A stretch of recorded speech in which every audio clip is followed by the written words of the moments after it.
V druhé polovině 19. století město poskytlo řádu maltézských rytířů finance na stavbu nemocnice. Vznikla cihlová novogotická stavba se zdobenými okny a vnitřní kaplí. Za krásnými zdmi se ale ukrývají smutné příběhy. Nejprve zde byl domov pro nemocné a stárnoucí seniory. Pro většinu z nich se mohutná stavba stala posledním domovem. Během první světové války tu fungovala nemocnice pro raněné piloty. V meziválečném období přišla krize a tím i nedostatek financí na údržbu. Řád se tedy rozhodl prodat nemocnici židovskému obchodníkovi. Ten ale pouze ukradl všechny cenné předměty a zmizel. Budova zůstala 2 roky prázdná a nevyužívaná. Za druhé světové války tu sídlil spolek Lebensborn, který se řídil nacistickou ideologií o rasové čistotě. Byly tu ubytované pečlivě vybrané ženy a dívky, které měly jediný úkol – přivést na svět čistě árijské děti. Po narození se o děti starali pouze 3 až 6 měsíců. Poté následovalo nabídnutí k adopci, a to zejména příslušníkům SS. Říká se o tomto místě, že tu i kdysi dělali pokusy na lidech. Já s mým týmem jsme se rozhodli sem na to místo podívat, aby jsme zjistili nebo se ji ujistili, zda na tomto místě je stále něco mezi námi. Sledujte až do konce.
Dělám zapíně i jim.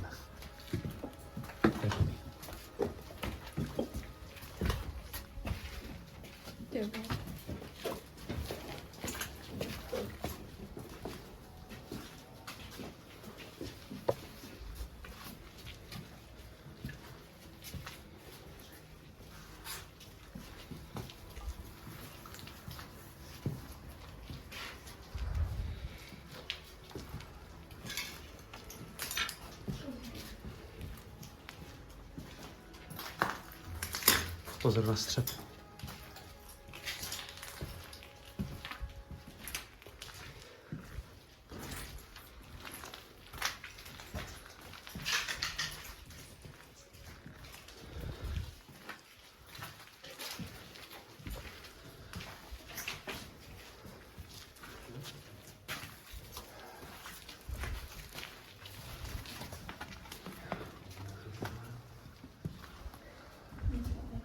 A teďka jsme v tady tom samotném křídle.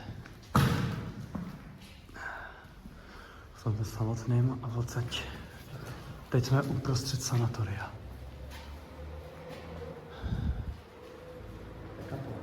Jo.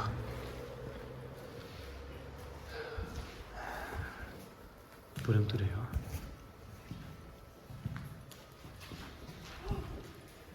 Na 4 to šlo. Na 4. Stůjte.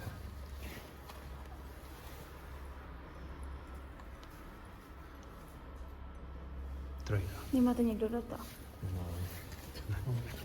Trojka.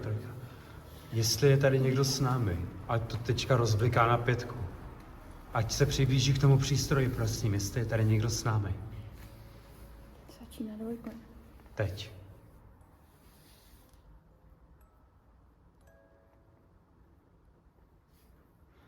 Chceš, aby jsme odsaď odešli? Jestli ano, přiblíž se k tomu stroji.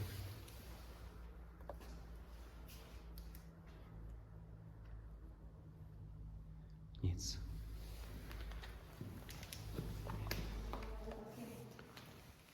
Trojka.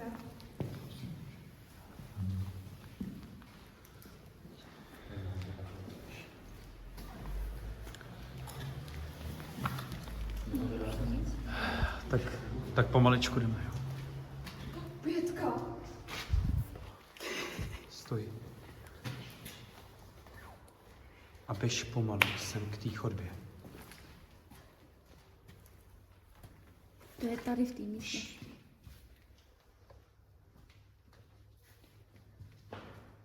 Koukej. Vidíš to? Dvojka.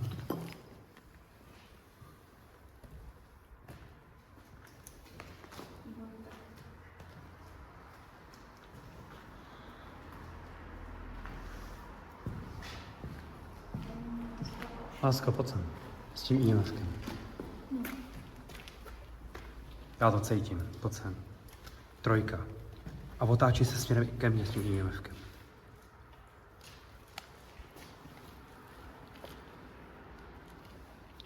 Cítím, jak kdyby mi někdo stál za zády úplně celou dobu a jen na tomhle místě. A tady máte její důkaz, že fakt nekecám. Je to tady jenom. Pojď sem tady za mě. Tady už ne. A otáčej se.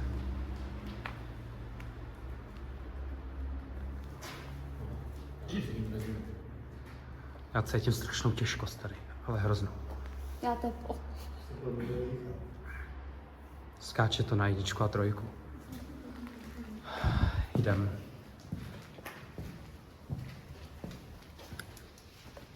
Tady to je přímo ta chodba z té fotky, kde se obrazila ta silueta. To je přímo ta chodba. Toto je jedna z těch chodeb, když sanatorium proběhlo rekonstrukcí. Pozorně sledujte.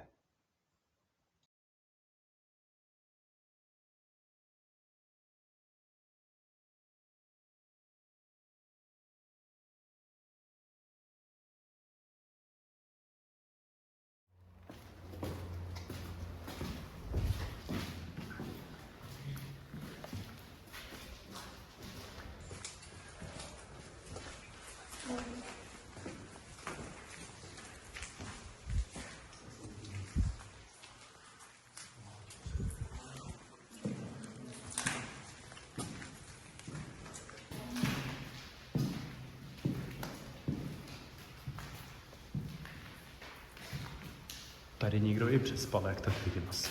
To je něčí bunda asi. Samý křížky, ne?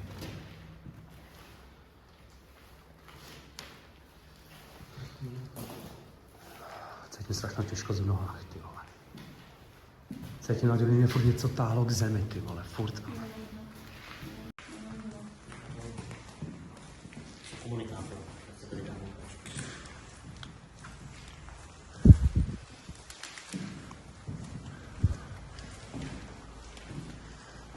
Tak jo.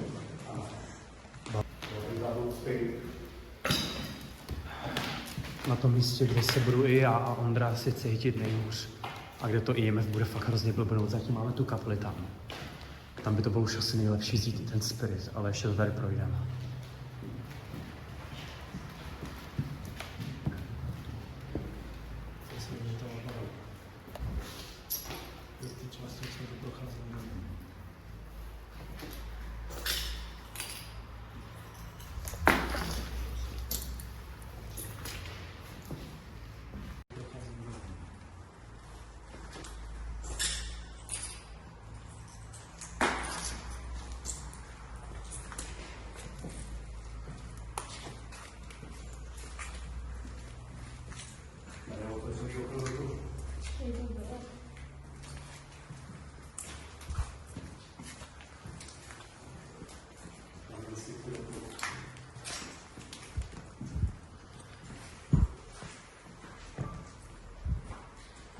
Ale táhne se to, teď se dívej, že se pomalu bude táhnout.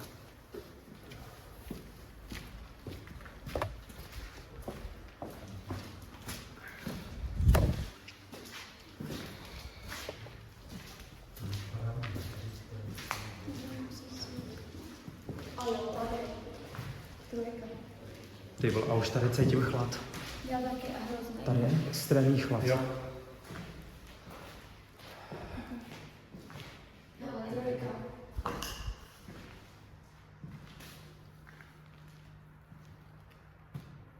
Vidím. Ty vole. Ty vole. No, tak jdeme hned.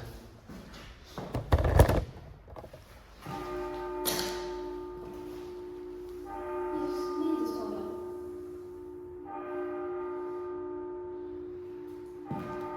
Co se stalo nastavené?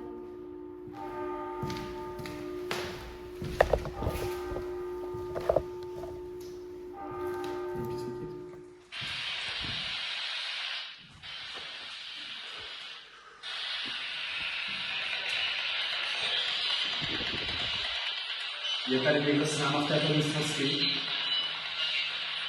Tady.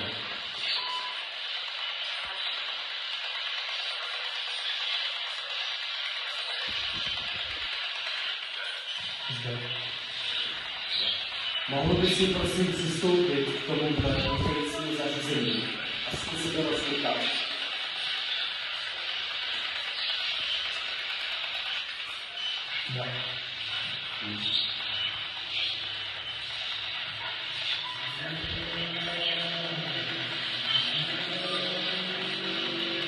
Mohl by si prosím sem přijít ke mně? Prosím.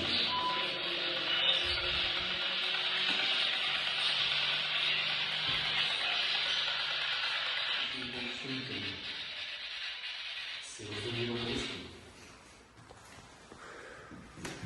Ale určitě spíš, že se nám to snaží vyjít, ale to bude to Utíkal, jo.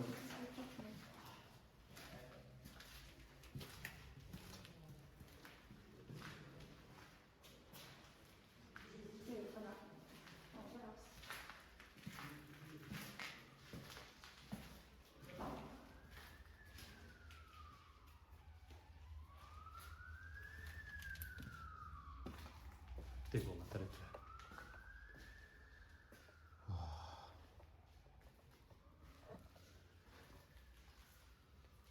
Jako i děti.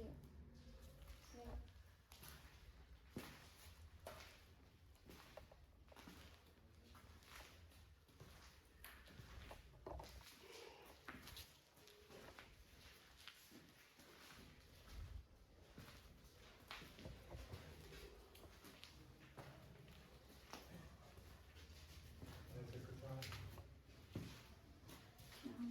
Tady nic.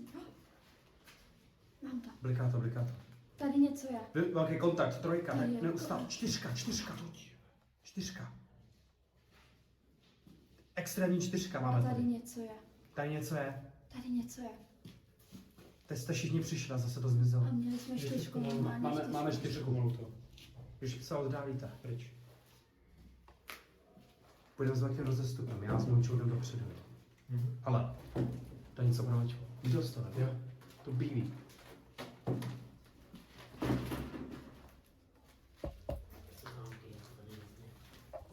Tady je. Jo, zkus se na něco zeptat.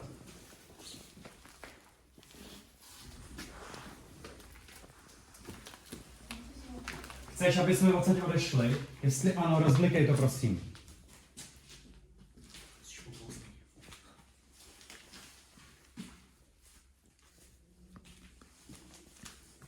Já si nechci, aby jsme odešli.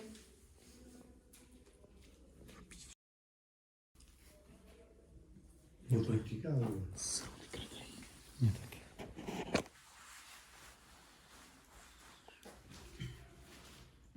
Myslíš, že v tom druhém bude někdo? Tady toho nic. Jo, to utíká. Mě taky.